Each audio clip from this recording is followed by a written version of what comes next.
మరలా చిగురించబోతుంది. గొప్ప దినాలు నువ్వు చూడబోతున్నావు. నీ యేసుకు సమస్తము సాధ్యమే. గుడ్ మార్నింగ్ దేవుని ప్రియ కుమారుడా, గుడ్ మార్నింగ్ దేవుని ప్రియ కుమార్తె, special good morning to you. సంగమా, ఈ ఉదయం ఒక మాట నేను చెప్పడానికి ఇష్టపడుతున్నాను. యేసయ్య ఎలాంటి శక్తి కలిగిన వాడు. ఈ ఉదయాన్న నువ్వు అనుకుంటున్నావేమో నీ స్థితిగతులు మార్చబడవని.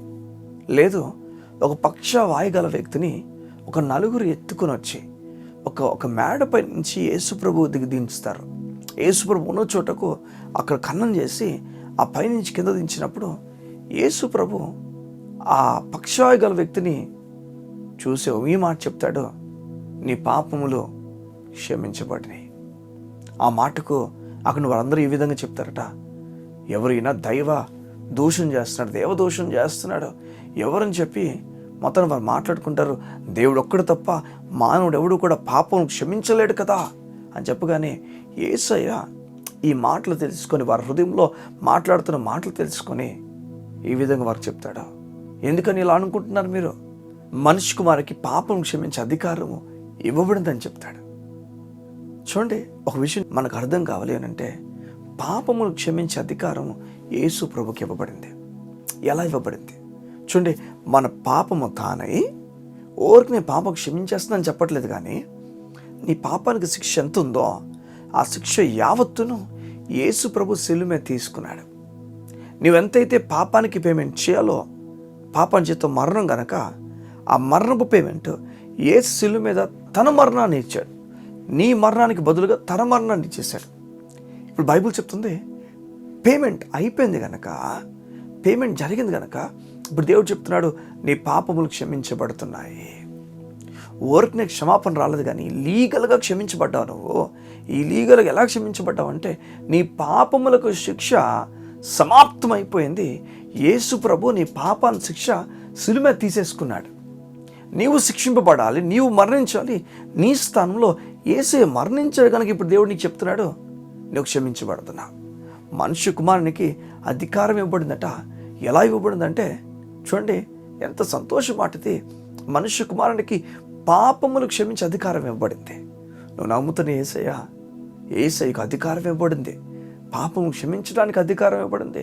ఈరోజు నీకు ఒక మాట చెప్పిన, నువ్వు ఆయన విశ్వాసం ఉంచితే నీ పాపములు క్షమించాడంతే.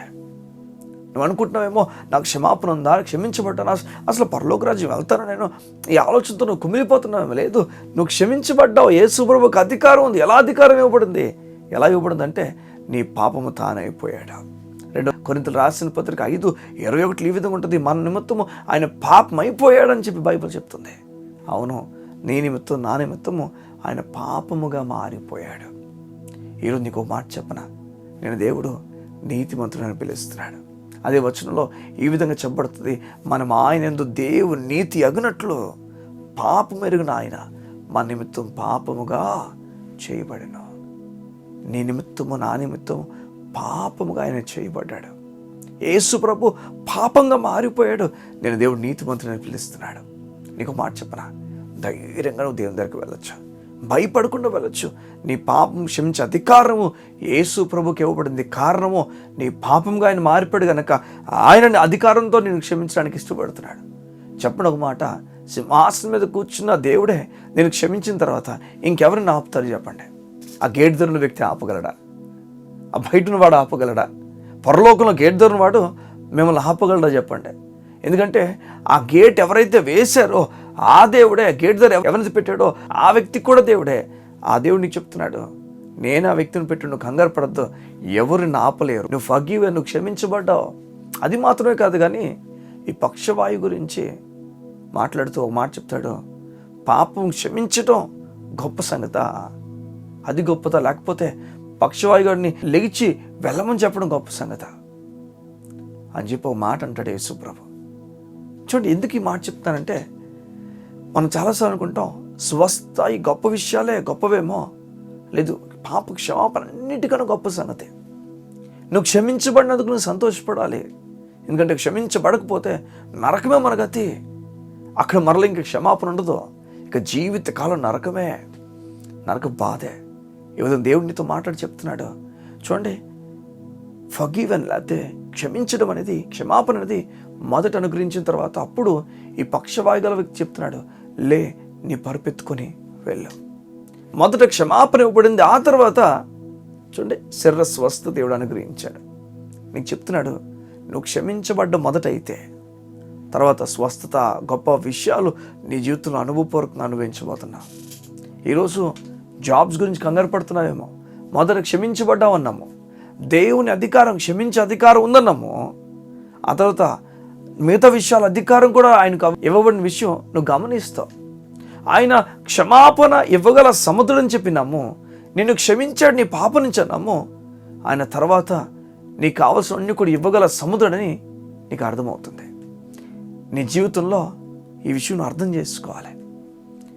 అయితే అక్కడ వారందరూ కూడా అన్నారట, ఇట్టి అధికారం ఒక మనుషునికి దేవుడు ఇచ్చారని చెప్పి అనుకున్నారట. అందుకు దేవుని మహింపరిచారు.